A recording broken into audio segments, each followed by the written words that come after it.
بسم اللہ الرحمن الرحیم صلی اللہ علی رسولہ الکریم۔ السلام علیکم ورحمۃ اللہ وبرکاتہ۔ طلاب کرام عزیز، کیسے ہیں؟ امید کرتے ہیں آپ خیر و عافیت سے ہوں گے۔ بدایت المعارف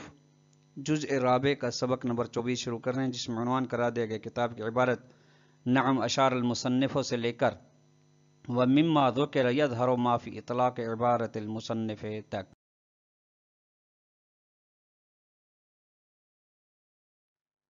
آج کا درس گزشتہ سے پیوستہ ہے، گزشتہ درس کا تسلسل ہے، جس کے نکات یہ ہیں کہ نمبر 1 روایت امام صادق علیہ السلام کے بارے میں شارح کا تجزیہ بیان کیا جائے گا۔ نمبر 2 درس میں موجود روایت کو حمل کرنے کے طریقے بیان کیے جائیں گے۔ آئیے عبارت کو ملاحظہ فرمائیں۔ شارح محترم فرماتے ہیں نعم اشار المصنف الی ورود روایات توہم المنافات لنفی البداء المستحیل، کہ مصنف نے اشارہ فرمایا ہے کچھ ایسے روایات کی جانب جن کے بارے میں وہم ہو رہا ہے کہ وہ روایات بداء محال کی نفی کے ساتھ تنافی رکھتی ہیں، یعنی مصنف نے تو ایسی روایت لائی جو بدا کو ثابت کر رہی ہیں، جبکہ دیگر روایات ہیں جہاں پہ بداء محال کی نفی کی جا رہی ہے ذات خداوندی کے لیے، لہٰذا یہ جو اس بات والی روایات ہیں حتماً ان نفی والی روایت کے ساتھ منافات رکھتی ہیں۔ ولم اجد منها الا ما رواه في البحار عن کتاب زید النرسی عن عبید بن زرارہ عن ابی عبداللہ علیہ السلام۔ شارح محترم فرماتے ہیں ان روایات میں سے مجھے روایت نہیں ملی سوائے اس روایت کے جو روایت ہوئی ہے کتاب بحار میں،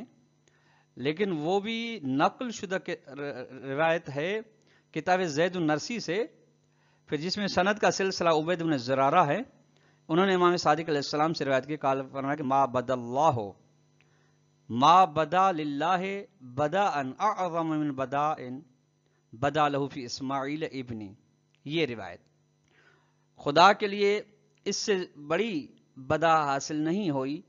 کہ جو میرے بیٹے اسماعیل کے بارے میں بدا ہوئی، یہ روایت بحار الانوار جلد نمبر 4 صفحہ نمبر 122 پہ۔ اب یہ مہم بدا کی بارے میں جو روایت ہیں، یہ شارح محترم اس روایت کے بارے میں تبصرہ فرماتے ہیں وَهَذَا خَبَرٌ وَاحِدٌ۔ پہلا اشکال اس پر یہ ہے کہ یہ خبر واحد ہے خبر متواتر کے مقابلے، جو کہ یقین آور نہیں ہوتی، وَلَا يَصْلِحُ لِمُعَارَضَةِ مَا الْأَخْبَارِ الْكَثِيرَةِ السَّابِقَةِ، اور خبر واحد کبھی بھی خبر متواتر کے مقابلے میں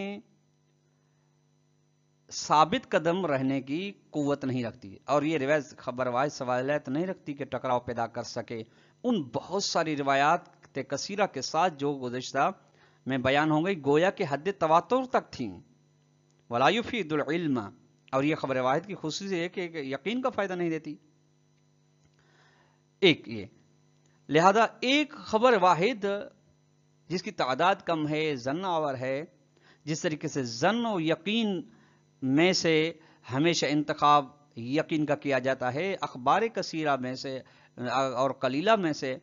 کے درمیان میں ٹکراؤ پیدا ہو جائے تو کثیرہ کو انتخاب کیا جاتا ہے، چونکہ کثیرہ ظن آور نہیں ہوتی بلکہ یقین آور ہوتی ہیں۔ ماہنہ لازم فی الاعتقادات العلم، دلانا کہ ایمانیات میں اعتقادات میں یقین ضروری ہے، ظن سے کام نہیں چلتا، اور یہ خبر واحد ظن آور ہے، اس لیے یہ قابل قبول نہیں ہے۔ دوسرا اشکال ھذا مضاف الی نقلہ عن کتاب مختلف فیہ، دوسرا اشکال یہ ہے کہ یہ خبر واحد جس کو بہار میں نقل کیا گیا ہے کتاب زید نرسی سے، ایسی کتاب ہے کتاب زید نرسی جس میں اختلاف ہے،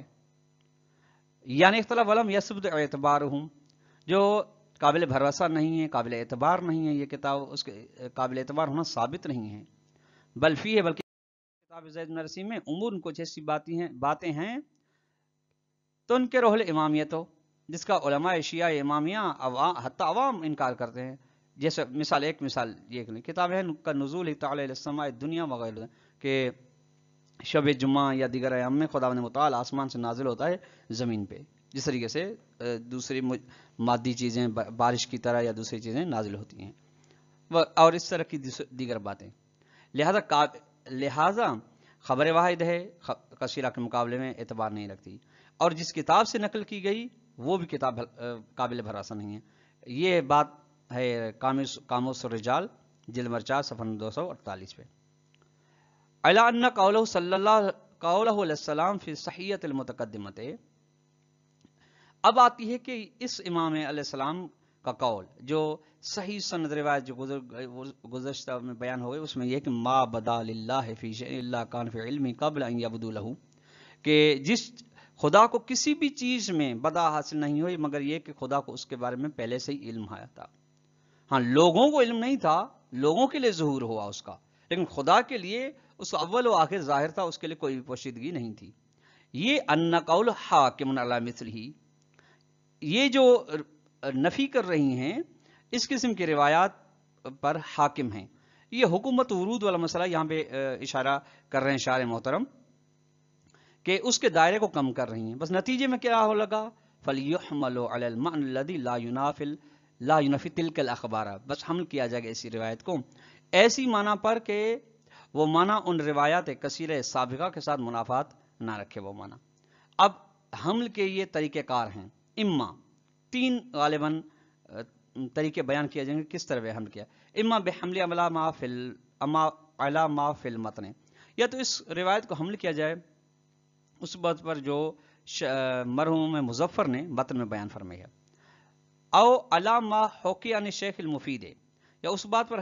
حمل کیا جائے جو شیخ مفید کی جانب سے حکایت کی گئی ہے کہ وہ یہ کہ ان المراد منہ ما ظہر منہ تعالی. اس بدا سے یہاں پہ مراد یہ ہے یعنی وہ چیز خدا کی جانب سے ظاہر ہو، نہ کہ خدا کے لیے ظاہر ہو. وہ کیا تھا من دفاع القتل عنہ، کہ اسماعیل علیہ السلام کو قتل سے بچائیں. وقت کان مخوفا علم من ذالک مظنون بھی، اسماعیل علیہ السلام کے قتل کا کے بارے میں ڈر تھا، اس کے بارے میں گمان کیا جا رہا تھا. وقت دفع اللہ عنہ، اور خدا نے اسے قتل سے بچا لیا. کما روین صادق علیہ السلام، جس طرح اس بات کی تائید میں امام صادق علیہ السلام سے روایت کی گئی ہے انہو قال، مولا صادق علیہ السلام نے فرمایا مرتين، میرے بیٹے اسماعیل پر قاتل ہو جانا 2 مرتبہ لکھا گیا. فسألت اللہ فی دفعہ عنہ فدفعہ، میں نے خدا سے یہ سوال کیا، خدا سے دعا مانگی کہ قتل ہونے سے اسماعیل علیہ السلام کو بچائیں، تو اس نے یہ میری دعا قبول کی اور اسے قتل ہونے سے بچا لیا. یعنی 2 مرتبہ قتل ہونے سے بچا لیا. بہار الانوار جلد نمبر 4 صفحہ نمبر 127 پہ 27 کے صفحہ نمبر 127 کے ذیل میں ہے. تیسرا او علامہ اشار الیہ المحقق الاصفہانی، یا اس روایت کو حمل کیا جائے اس معنی پر جس کی جانب محقق اصفہانی نے اشارہ فرمایا، وہ یہ ہے من ان المراد من الظہور هو الظہور فی علمہ الفعلی بعد ما کان المقتضی علی خلافی لا فی علمہ ذاتی، کہ بدا سے مراد یہ ہے کہ ظاہر ہونا ایسا ظاہر جو کوئی خدا کے علم فعلی میں ظہور ہو، اس کے بعد کے مقتضائے حالات اس کے برخلاف ہوں. یہ مراد نہیں ہے کہ علم ذاتی الہی میں ظہور ہو کفا کے بعد. نہایت الدرایہ فی شرح الکفایہ جلد نمبر 2 صفحہ نمبر 212 پہ شارح محترم فرماتے ہیں لیکن یہ ولکنہ لا یخلو عن تکلف، یہ حمل تکلف یعنی بے ثمر ہونے سے خالی نہیں ہے، اس میں تکلیف زیادہ ہے اور ثمرہ کم ہے. وَلَعَلَّ مقصود المصنف من الروایات هو الاشارۃ الى ما نسب الى بعض الانبیاء والاولیاء من انہم ربما اخبروا بقوع شیء ثم انکشف الخلاف. شاید مصنف کی مراد روایات سے وہ بات ہو کہ وہ اشارہ مراد ہو کہ اس بات کی جانب اشارہ ہو جو جس بات کی نسبت دی گئی ہے بعض انبیاء کرام یا بعض اولیاء الہی کی جانب. وہ یہ تھی کہ بسا اوقات کیا ہوتا تھا کہ انبیاء یا اولیاء علیہ السلام کسی چیز کے واقع ہونے کی خبر دیتے تھے لیکن اس کے برعکس ہو جاتا تھے، یعنی وہ چیز ہوتی نہیں تھی، واقع نہیں ہوتی تھی، رونما نہیں ہوتی تھی. ولیکن هذه الاخبار معارضۃ مع قاعدۃ اللطف، لیکن اس قسم کی اگر روایت ہوں تو یہ قاعدہ لطف الہی کے ساتھ جو کہ اس بات نبوت کے لیے مہم قاعدہ ہے اس کے ساتھ ٹکراؤ اخبار الجزمیہ میں انکشاف الخلافی یوجب سلب الاعتماد. اب قائد لطف کے ساتھ یہ تھے، قائد لطف کا لازمت یہ تھا کہ انبیاء علیہ السلام اولیاء کرام پر لوگوں کا مکمل اعتماد ہو جائے. جب ان کی ہوئی بات برخلاف واقع و حقیقت پیش آئے گی، ظاہر ہوگی، تو اعتماد اٹھ جائے گا. چونکہ یقینی خبر دینا یہ اس کے برخلاف ظاہر ہونے کے ساتھ یہ سبب بنے گا کہ لوگوں کا اعتماد ان سے ختم ہو جائے، اٹھ جائے. جب اعتماد اٹھ جائے گا تو ان کو اپنے لیے نمونے عمل نہیں بنائیں گے. جب نمونے عمل نہیں بنائیں گے تو جس مقصد کے لیے انبیاء کرام اولیاء الہی کو خدا نے بھیجا وہ مقصد مکمل نہیں ہوگا. ھذا مضاف الی معارضاتهم مع الاخبار الاخرى ایضا. اس کے علاوہ یہ بھی ہے کہ یہ روایات ٹکراؤ رکھتی ہیں دیگر اور قسم کی روایات کے ساتھ بھی. کما روی عن ابی جعفر علیہ السلام، جس امام باقر علیہ السلام سے روایت کیا گیا، یقولو مولانا فرمائیں العلم علمان ہیں، علم کی دو قسمیں، علم عند اللہ مخزون لم یطلع علیہ احدا من خلقہ. ایک خدا کے پاس ہے علم خزانہ شدہ، اسی علم سے خدا نے کسی کو بھی مخلوقات میں سے کسی کو بھی آگاہ نہیں فرمایا. وعلم دوسری قسم علمہ ملائکتہ ورسولہ، جس علم سے آگاہ کیا ہے خداوند متعال نے اپنے انبیاء کرام کو، فرشتگان کو. فاما ما علم ملائکتہ ورسولہ، اور وہ جس علم کو جانتے ہیں ملائکہ انبیاء کرام، فإنہ سیکون، وہ انقریب ہوگا، لا یکذب نفسہ، نہ خدا خود کی تکذیب کرتا ہے، ولا ملائکتہ ولا رسولہ، نہ ہی اپنے انبیاء کرام و رسولان الہی کی تکذیب کرتا ہے. وعلم عند مخزون یقدم فی ما یشاء و یؤخر ما یشاء و یثبت عند ما یشاء. اور ایک قسم اور علم خداوند متعال کے پاس خزانہ شدہ ہے، اسی علم میں خداوند متعال جس چیز کو چاہتا ہے مقدم کرتا ہے، پہلے لاتا ہے، اور جس کو چاہتا ہے بعد میں لاتا ہے، اور جس چیز کو خداوند متعال چاہتا ہے اپنے جگہ پہ قائم و دائم رکھتا ہے. وما روی عن ابی عبداللہ علیہ السلام ان للہ علمین، امام جعفر صادق علیہ السلام سے ہے کہ خدا کے پاس دو علم ہیں، علم مکنون مخزون. ایک علم ہے خدا کے پاس خزانہ شدہ، لا یعلمہ الا ہوا، جسے خدا کے علاوہ کوئی بھی آگاہ نہیں ہے، بس خدا ہی آگاہ ہے. اللہ من ذالک یکون البدا، اس علم سے بدا بھی ہے. وعلم علمہ ملائکتہ ورسولہ انبیاء ونحن نعلمہ، اور ایک علم ہے جس کو فرشتے بھی جانتے ہیں، رسولان الہی انبیاء الہی کے پاس بھی علم ہے، اور ہمیں بھی اس کے بارے میں علم ہے. اصول کافی جنو 1 صفحہ 147. بس فلیحمل تلک الاخبار علی ان اخبار انبیاء لیس علی الجزم والبت. بس حمل کرنا چاہیے روایات کو اس بات پر کہ انبیاء کی خبر ایسی خبر دینا جو جزمی و حتمی نہ ہو، کما ہو کہ شیخ توسی، جس کے یہ بات حکایت کی گئی شیخ توسی سے، وجعل الفاضل الشعرانی حاسم لمادت اشکال. اور اس بات کو، اس حمل کو فاضل شعرانی نے قرار دیا ہے کہ یہ اصلا اس بات سے اشکال ہی ختم ہو جاتا ہے. شرح اصول کافی صالح مازندرانی جلد 4 صفحہ نمبر 331. اذ کیوں، اذ الاخبار اذا لم یکن عن جزم، چونکہ جب کوئی بھی خبر یقینی نہیں ہوگی، علامہ تقتضیہ المقتضیات، یعنی اس حساب جس کا حالات تقاضا کرتے ہیں، فتکلف لا یوجب سلب الاعتماد، تو اس کا مخالفت میں آ جانا، اس کے برعکس آنا، یہ اعتماد کو نہیں چھینتا، اعتماد ختم ہونا.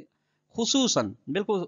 اذا کان الاخبار و انکشاف الخلاف مقرونا بتبیین وجہ او جب تغییر المقتضیات، بالخصوص اگر وہ خبر اور برخلاف جو برعکس پہلی خبر کے برعکس ظاہر ہو رہا ہے، ظاہر